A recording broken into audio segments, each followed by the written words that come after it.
uja uri kuona kunetsa kuri kuita transport mazuva atakaoma tamari. Transport iri kunetsa shamari.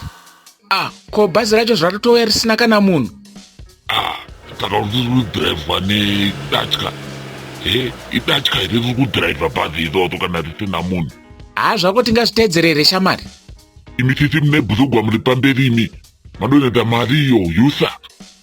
Ini here mkwasha. Ndikataura inini kuti ane bhurugwa mune bhurugwa here imimi. Ava nebhurugwa vari pamberi pekutanga avo ndiva ndiri kutaura. Kwakusatotenda uribonga here iwewe. Uribonga. Ndawati iwewe hautende nekuti dzakandi kutenda kwakiti kuri mumwoyo. Saka uribonga. Uribonga here iwewe. Unopenga here iwewe. Uribende.